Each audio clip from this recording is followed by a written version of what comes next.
Bayete!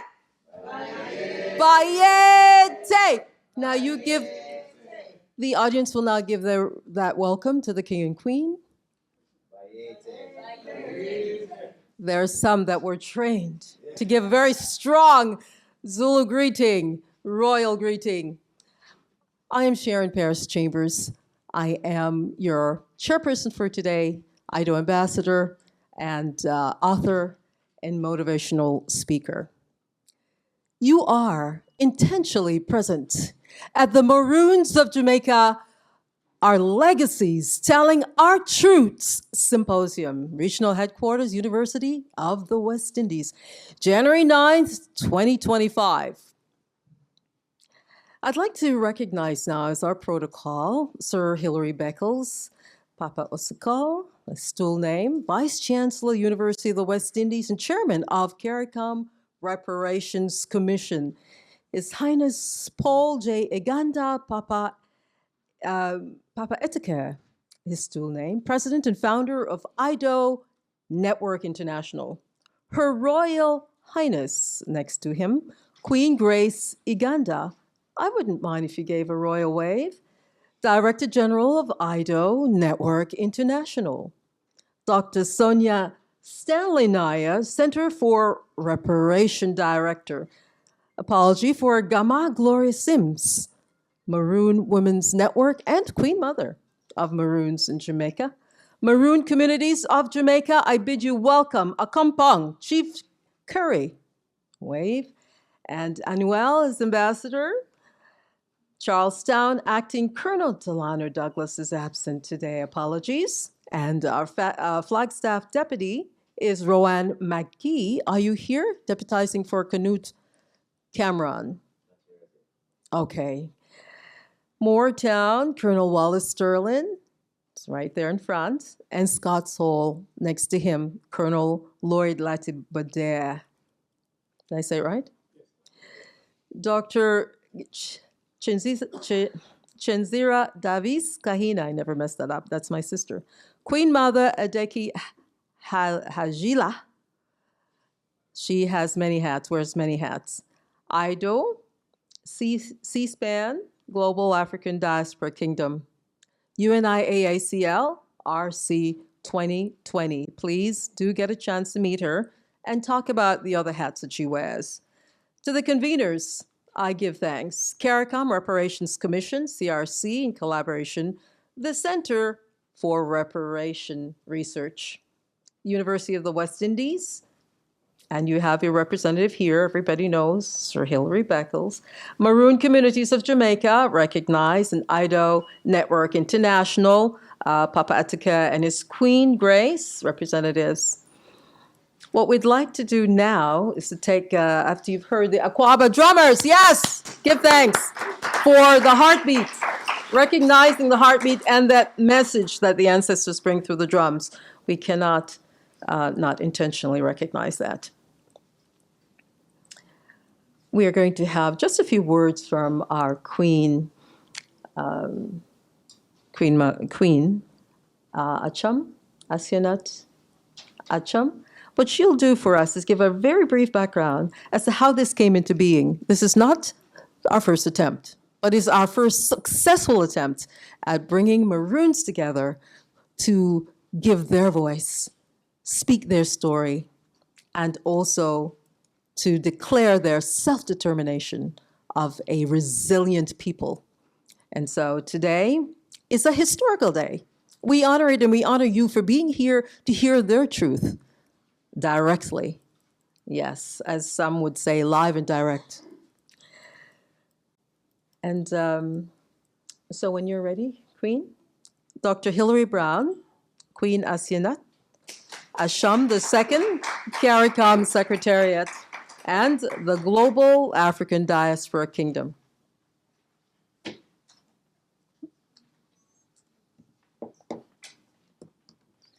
Thank you very much, Madame MC, Sharon Paris Chambers. Bayete. Bayete. Bayete. Bayete. It is indeed a day for celebration. Welcome everyone to the symposium, The Maroons of Jamaica, Our Legacies, Telling Our Own Truths. And we are here to celebrate a number of things. We are celebrating the contribution of Maroon history and culture to the development of Jamaica. Maroonage has become synonymous. Maroonage has become synonymous for us with freedom, with resistance from slavery and oppression, with sovereignty, with dignity, and the advancement of indigenous people and people of African descent. This forum has been convened to follow through on the commitment and mandate of the CARICOM Reparations Commission to pursue reparations for native genocide of indigenous people and chattel enslavement in the Caribbean. And the CARICOM Reparations Commission has been under the distinguished guidance of Professor Sir Hilary Beckles, Vice Chancellor, and with the oversight of the Prime Ministerial Subcommittee on Reparations, headed by the Honorable Mia Mottley, Prime Minister of Barbados, has been for the last 11 years championing this cause. And we recognize that central to our mandate is to advance the reparatory justice for indigenous people. And we see the Maroons as among the indigenous people of the region who are due reparatory justice. And we want to ensure that the voices are amplified within the reparations movement in the Caribbean, and to ensure that their right to development, and this is a concept that the CARICOM Reparations Commission is also advancing, that people of African descent and the Maroons included have a right to development, and this must be respected. We're also following upon a commitment to convene this forum. And Professor Beckles will perhaps speak more to that. But we did have a meeting here a year ago, and we made a commitment to providing a forum where the Maroon communities will tell their own truths and forge ways of unity going forward. And so we are here following through on that commitment to support you. And we're also celebrating the unity that has most recently been burgeoning among the Maroon communities. We are overjoyed, excited, and we want to continue to support the process of all of the communities going together, because when you are together, you help to continue to advance the development of this country. You give us that confidence, you give us that, we go back to our cultural roots, and so your rich history and cultural significance continues to be of profound importance to the development of Jamaica and the region. So we will focus in this session. We have a number of expert panels. You will be hearing the authentic voices of the leaders of the Maroon communities. We want to hear their stories. We will do historical exploration. We will dispel myths and misconceptions and interrogate them. We will look at the contribution in culture, in socio-political impact of the communities. We want to document the history that is told with your voices. And we want to gather information to ensure that this is addressed, that your issues are addressed frontally in the regional reparations agenda. So it really is a pleasure, with those few words, to just give you the background to how we came to be here. We're running a little behind time, so I won't go too long, and perhaps then turn back over to our chairperson and just say what a joy it is to be here with you, and I'm really looking forward to our deliberations and to the clear outcomes and your proposals for next steps that will come out of this forum. Thank you.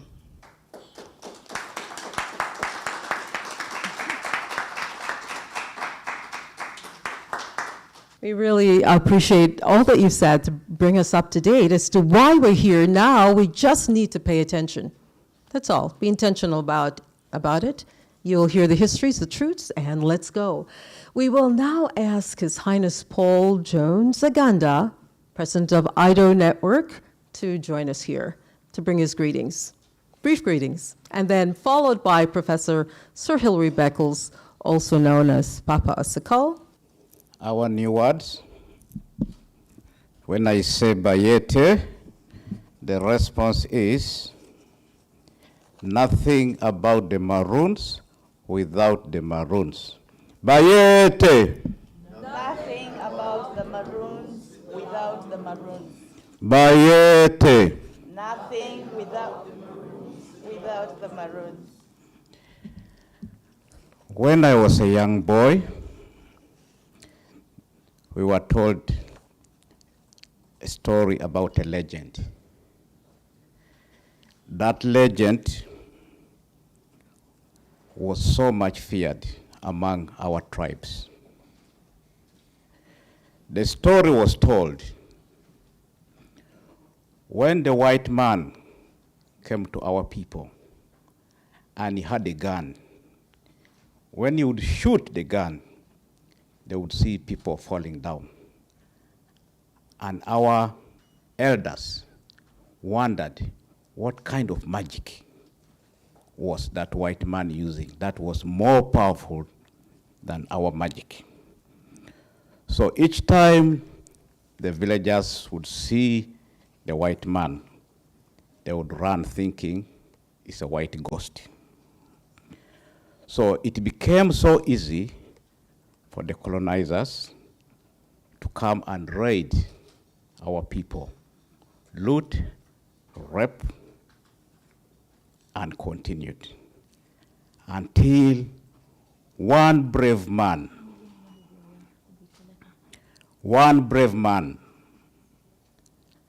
one day decided to try out and see what kind of magic really did this white man have. He approached this white man from behind with his bow and stabbed him from the back. When the white man fell down, the villagers were shocked. So actually, this is a human being. He could actually fall down. So our people discovered that actually it was not a white ghost. It was a human being with blood, feelings, and pain.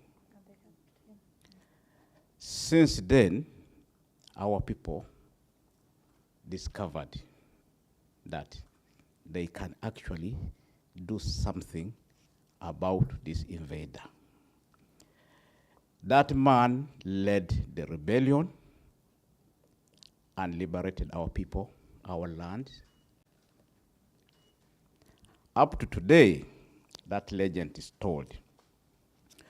So, when we were invited to Jamaica 2 years ago, I led a delegation of 8 kings from different parts of Africa. And during that symposium that took place in this same building, we learned a lot. It was then decided that the Council of African Traditional Leaders decided that that man was identified because he was leading the same cause that was so feared by many people, and that was reparations. And that is how Professor Sir Hilary Beckles was installed as Papa Osikol II, the paramount chief of the global Africa.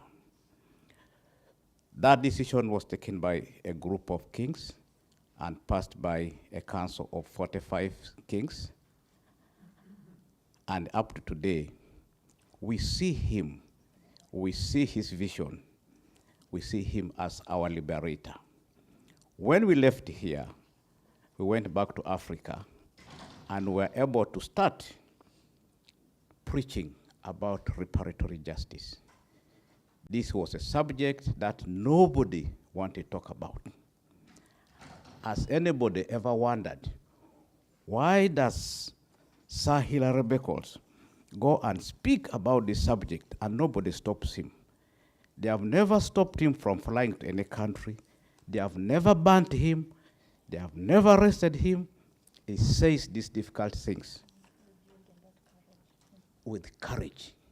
Nobody stops him. Try it, and you see what will happen. Many have tried, and they have disappeared. Nobody touches him. That is why his papa also called the second. He's anointed, and he's empowered. He cannot be stopped. He's protected by his ancestors. My brothers, elders, sisters, I bring you special greetings from our elders in Africa. And before I continue, in honor of our ancestors who lost their lives defending us, that have given us a reason to be here today, I would like all of us to stand up for a moment of silence in respect of this struggle.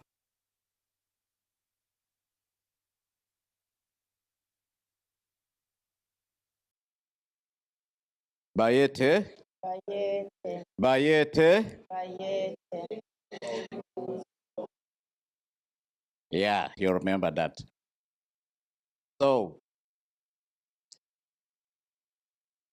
Sir, the Vice Chancellor, University of West Indies, Papa Oscar, distinguished elders, members of the royal family, esteemed leaders of the Maroon communities, scholars, all honored guests, to the ladies and gentlemen gathered here today, I extend my warm greetings and utmost respect to all of you. All protocols duly acknowledged. Today, we are gathered here to embark on a historic journey.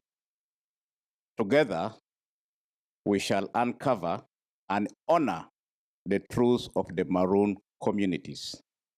Truths that transcend these lands, resonating deeply with the shared histories and aspiration of the African and the diaspora communities worldwide. For centuries, the Maroons have been known for their resilience, resistance, and their cultural preservation. Their courage in defying oppression, their determination to protect their autonomy, and their dedication to preserving their unique traditions are exemplary. It's something we all look forward and very proud to be associated with. Personally, I am very proud to be associated with my brothers from the Maroon communities. Yet, their narratives have often been misrepresented, marginalized, and even misunderstood. Because people say the Maroons are rebellious, they never try to find out why are they rebellious? Why are they resistant? We just want to say what we think we see. But I think today we shall understand why the Maroons are special people. Through this symposium, we intend to embrace the divine duty that I believe that we shall rewrite the narratives told by the Maroon themselves, celebrate the Maroons' cultural wealth, and confront the contemporary challenges that threaten their legacies. IDO Network International, the organization that I am privileged to be the head, will work alongside the Maroon communities, and I've been working with them, most notably through the reconnection agenda and installment of some of the leaders into the global African diaspora kingdom. These collaborations have reaffirmed our commitment to fostering unity, advancing historical justice, and championing the socio-economic empowerment of indigenous Maroon and the historical global African people. I would like you to understand that I stand here not just His Highness, as I will explain later. I represent over 600 African cultural and traditional institutions, kingdoms, which comes to the constituency of just over 2 million people as IDO royal community. Therefore, we as the people of the continent believe in the Maroons, want to work with the Maroons, want to reconnect with the Maroons and all indigenous people everywhere in the world. So today, as we engage in this dialogue, let us honor the sacrifices of our ancestors who fought for freedoms we enjoy today. Let us approach this gathering with humility, curiosity, and readiness to learn and listen to each other. Let us leave this room not just with greater understanding, but with actionable commitments to ensure the preservation and advancement of the Maroon legacy for generations to come. On behalf of IDO Network International, the IDO Royal Community, the Global African Diaspora Kingdom, I extend my heartfelt gratitude to our gracious hosts, Papa Hilary Beckles Osikol, for hosting us, and the university, the organizers of today's event, Her Royal Highness Queen Ashanut Achom II, Queen Mother Dr. Jenzira Kahina Adeke Ajila, who is IDO's ambassador at large in the Caribbean space, and all the organizers, Ambassador Sharon to the Maroons, Zara, and all the royal family that are here today. I can see Queen Mother Asale here. Please put up your hand. And Chief Boye, please wave to the audience. Those are some of our chiefs that have come all the way from Trinidad to be here with us today because we all love the Maroon. I would also like to thank our esteemed partners and brothers, the Maroon chiefs, Chief Wallace, Lativudea, Ambassador Arnaud, and my brother, His Royal Highness, Papa Odwe, Chief Corey. Keep up the good work. Keep up the good work. Chief Wallace, keep up the good work. Chief Labudea, and all the Maroon communities. We are very proud of you. I want you to know that. we love you, and we are ready to work with all of you, and we want this relationship to continue and build it further and further. IDO is mainly here to give you that international feel. This should not only be the Jamaican affair, this is a global affair. The indigenous tribes, people, should be protected. They should get what belongs to them. We are here as the extension of your voice outside the Caribbean space. Let us move forward together, honor the past, celebrate the present, and envision a future where the truth of the Maroon shine as a beacon of justice, unity, and shared property. May I take this opportunity once again to sincerely thank the University of West Indies, staff, management, academic staff, and all those who have worked very hard to ensure that we are here. We want this to continue. And lastly, or finally, we must continue the fight for reparations. We are guided by our ancestors. Sir Hilary Beckles has given us as much information as we need, and he continues providing us with the guidance, facts, researched. These are unquestionable facts.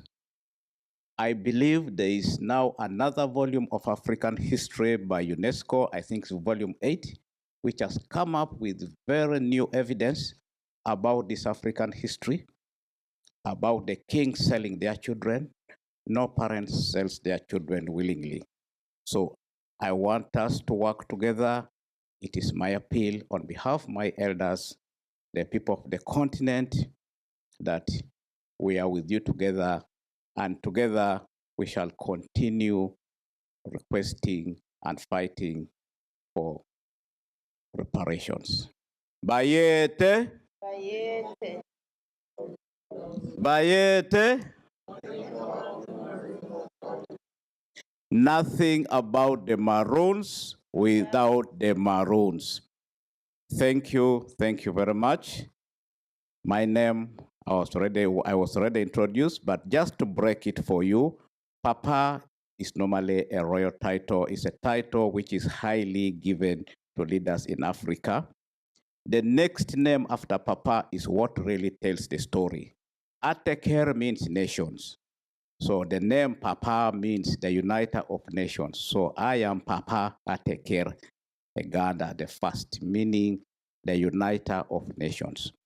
Every king will have Papa, but the name, what follows, will define the role, constituency, and what kind of influence they have.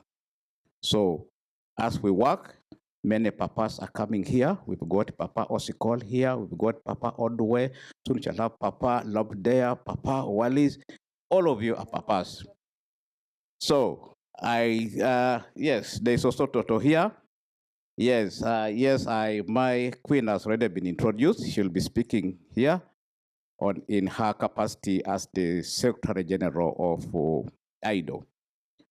So, Queen Ashanita Chom, thank you so much for enabling us to be here today.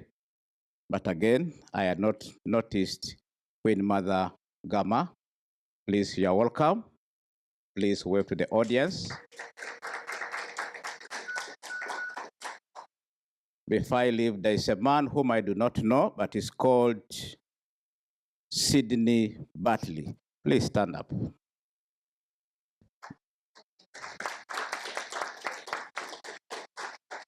I know he doesn't know I know him. I know you, and I have a message for you.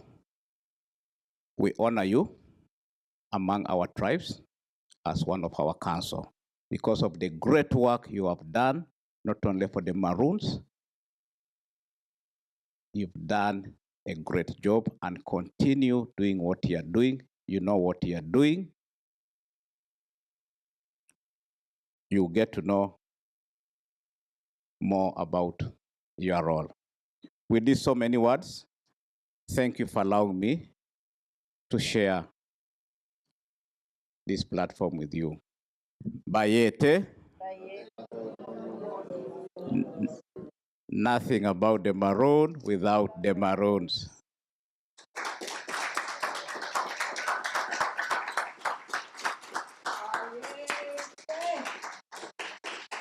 Bayete! Bayete! Thank you so much, Papa Atike, Uniter of Nations, and Toto, his Queen, Her Royal Highness, Grace Iganda. We are honored indeed for all the presence, the message, the power, the encouragement. We truly are ready. The gifts and the protection that came with some of those gifts. We mentioned that Sir Hilary would be next, but in fact, Papa Osako.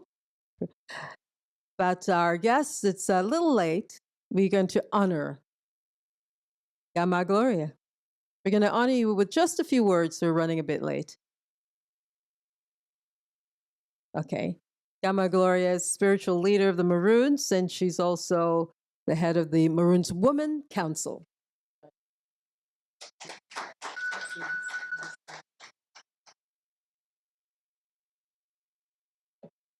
Greetings, good morning.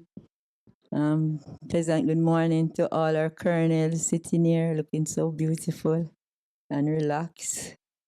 To Chief Curry, Papa, and to all our different guests that are here, to Papa, and Royal Highness, who have come all the way to be with us from time to time. We welcome you. We give thanks for your presence. To all my Queen Mother, Queen Mother Hilary, Queen Mother Chinzira. Sometimes I don't remember the African name, so please excuse me. To Prophet Papa Beckles, and to all my Maroon family, to my little goddaughter there, Adriana.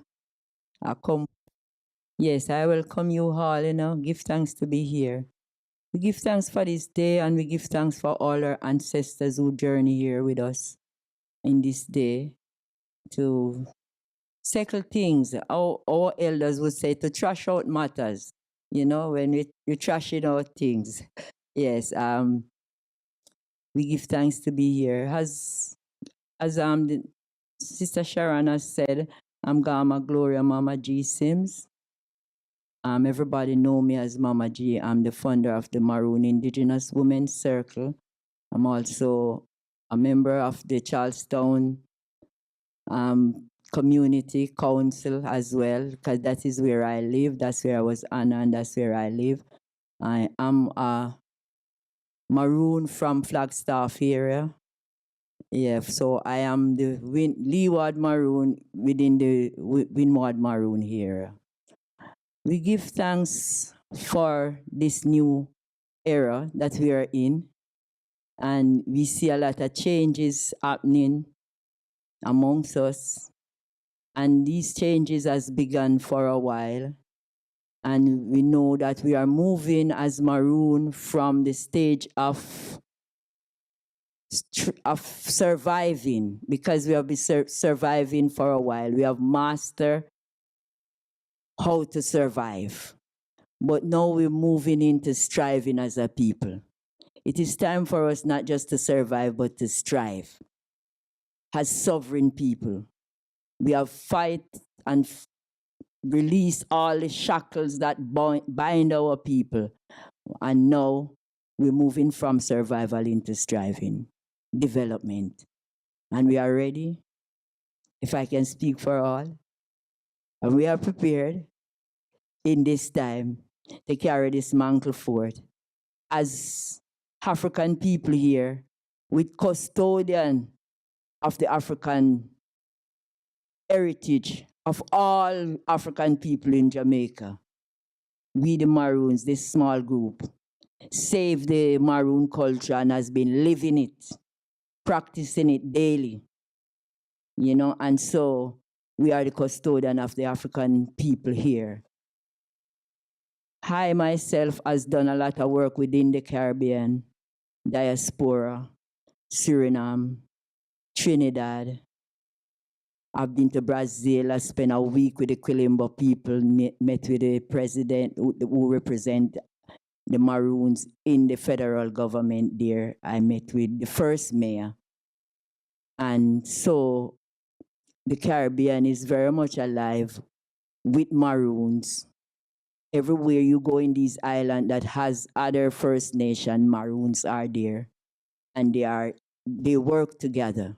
In Suriname, the Amerindians and the Arawak, as they are called there, work along and is in parliament because in Suriname, the Maroon sits in parliament there.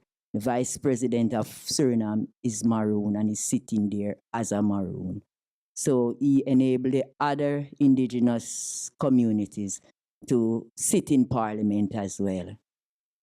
This is one of the things we're looking for in Jamaica. To be able, things will not get better until we have proper representation sitting in parliament. This is one of the things we look for in this year. Another thing we're looking for, I've been to Cornell. I have done quite a few speaking in universities as keynote. I've done Boulder University in Colorado. I've done Bridgewater in Boston. And I've done some online as well, Maryland, Townsend, and these universities. I've just coming back in September from Cornell. And one of the things we're looking forward is to get our indigenous knowledge into these higher learning institutions, you know, because most of the knowledge that is in these institutions, our knowledge is the base that is studied to get those knowledge there, but then the indigenous knowledge is not included in these spaces, including the University of the West Indies, which I looking forward to see as studies of Maroon within this university here in this island. And it's full-time because your mission statement is based on culture. I'm uplifting culture, so I don't know why the Maroon are not a part of the studies here. And having Maroon people coming in to speak as expert, because even though we look like, and we haven't gotten the paperwork, but we are all professors and expert in our areas. And I won't be long this morning, so these are my words. Thanks.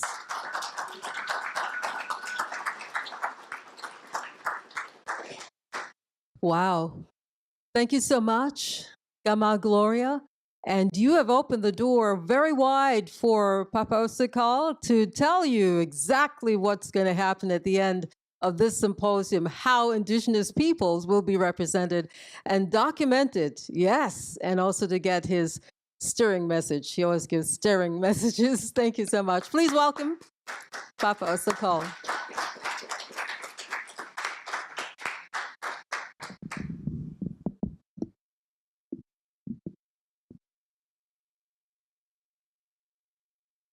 Thank you very much, Queen Chair. Thank you.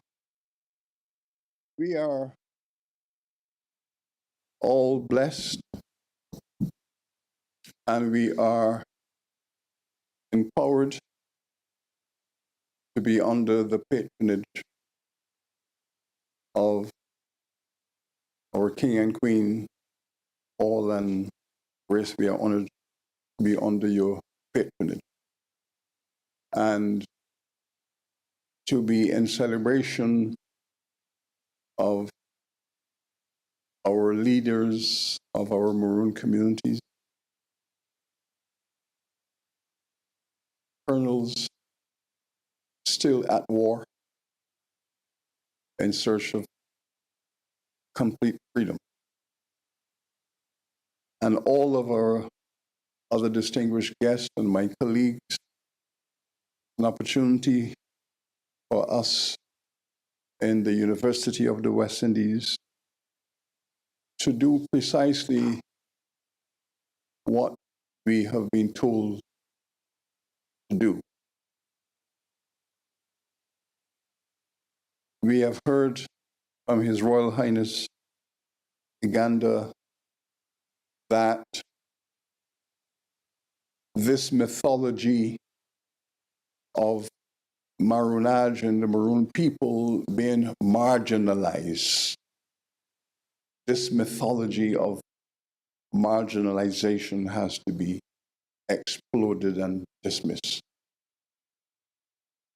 We have been told by our Queen Mother that this university has an historic and moral duty to stand behind that culture and process that is the emergence of our Maroon community, to facilitate not just resilience, but thriving.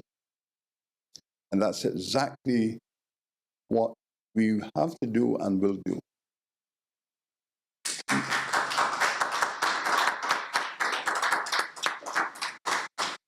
This symposium is just, in our consciousness, a normal, everyday activity in this university. And I will say why.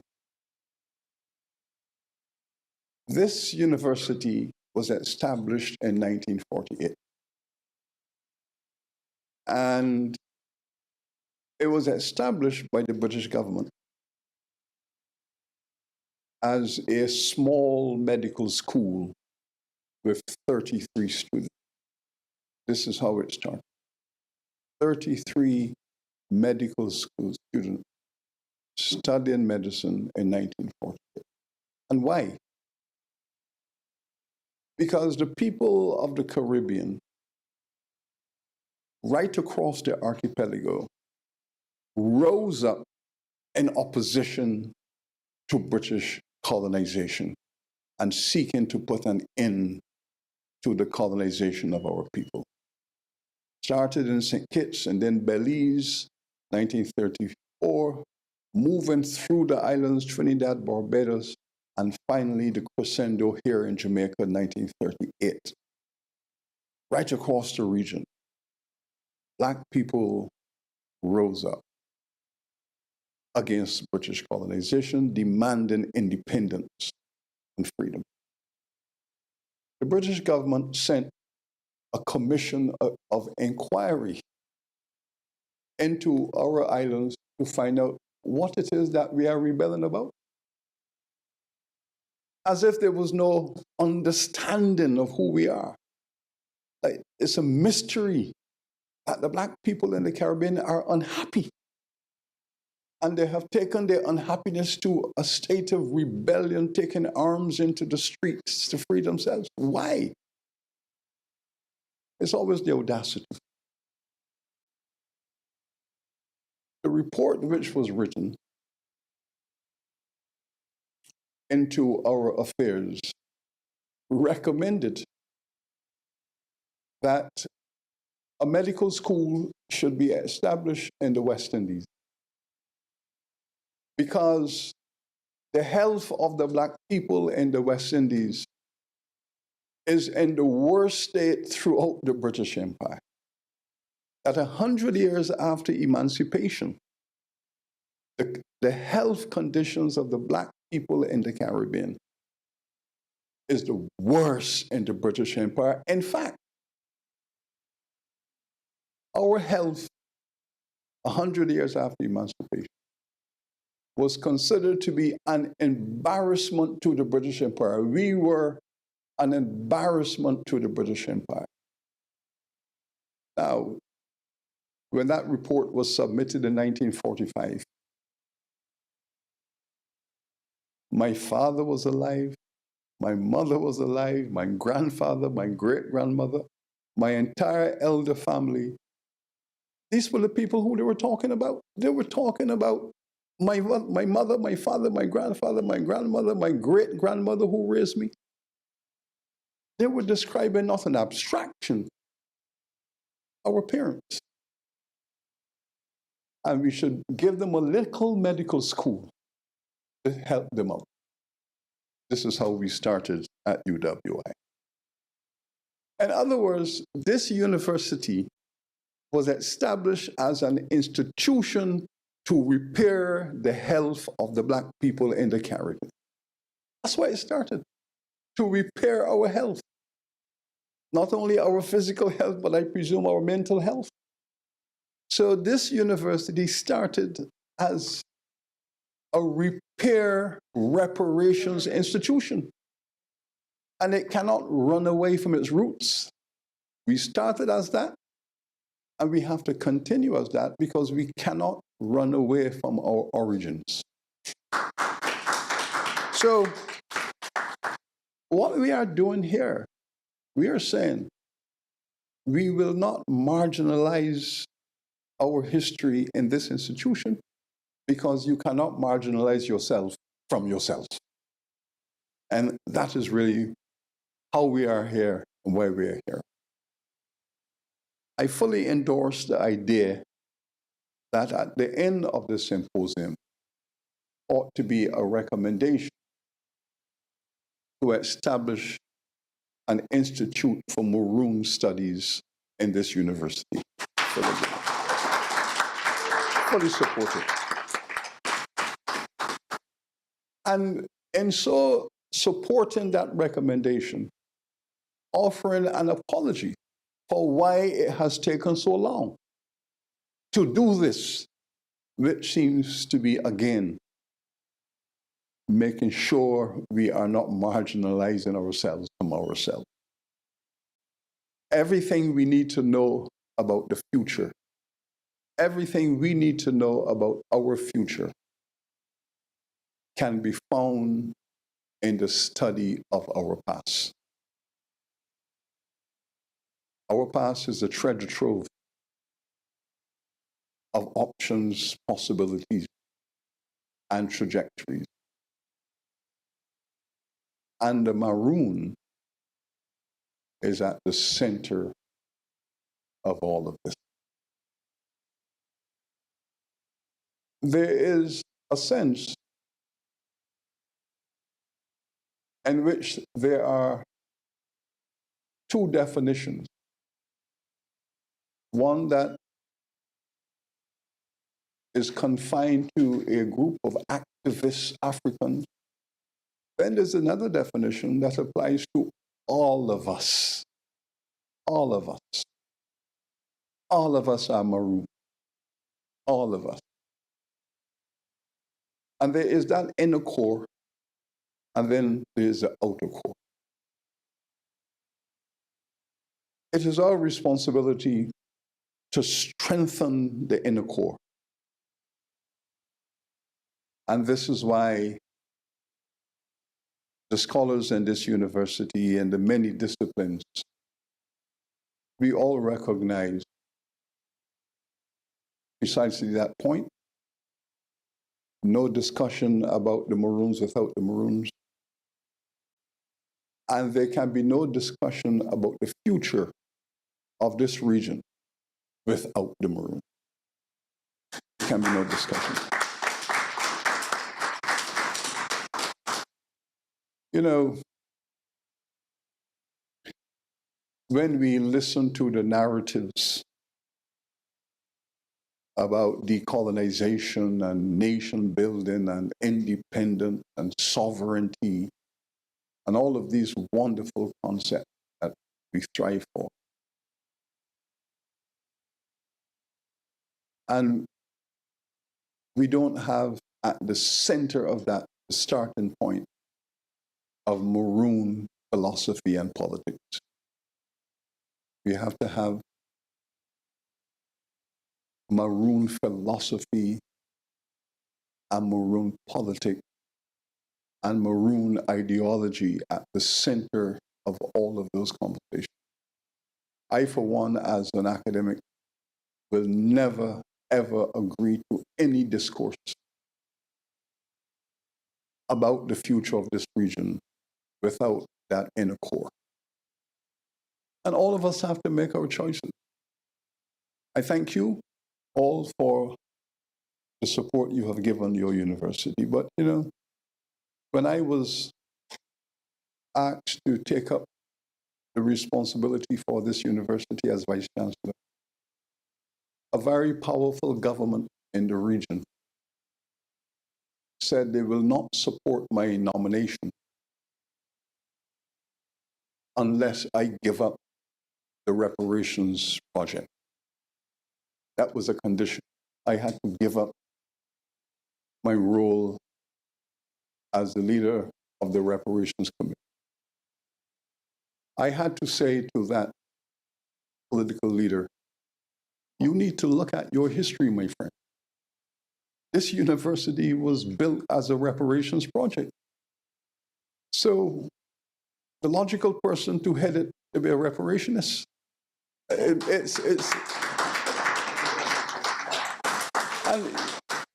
But these things, and this is where our struggle begins, because these things might appear to be common sense to us.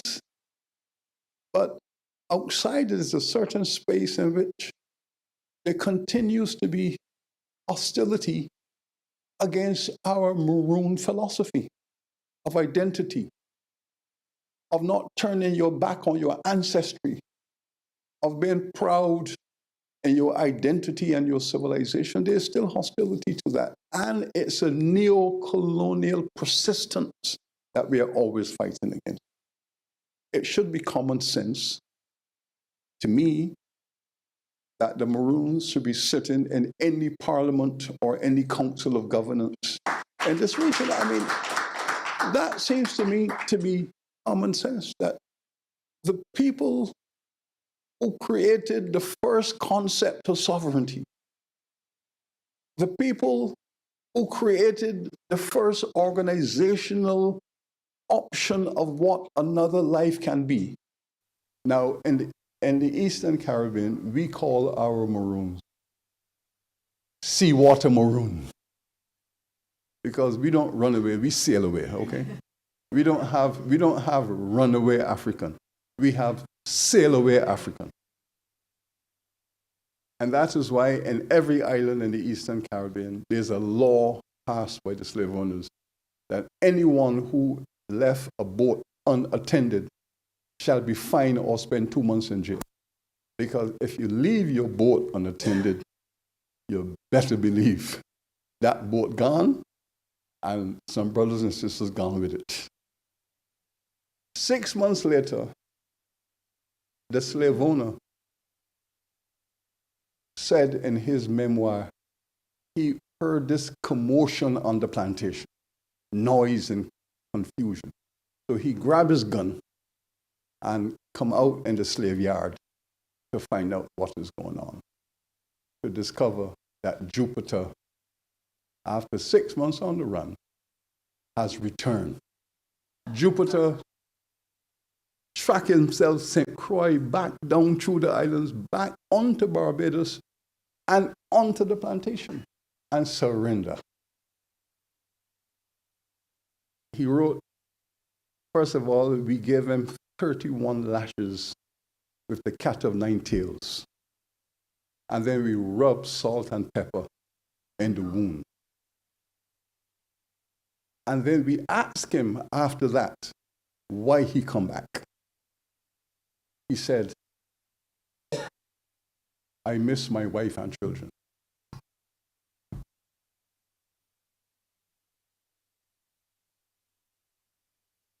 I had a wife, not of course, they weren't allowed to get married, but they had their family. He had his wife and his 2 children. He could not live without them. Freedom meant nothing to him outside of family. Now, but when Jupiter came back to surrender, he came back to find a way to get his wife and children on the boat. And they never trusted him. They said, we knew that he really come back to get them. So I'm gone again. And we watch him day and night. Now, when you read this kind of historical information in the archive, you come to realize that Maroonage and those who led it were concerned about culture, identity, family, children. They were concerned about governance. They were concerned about all the things that we are dealing with now. So they are the symbol, not just of military and political governance.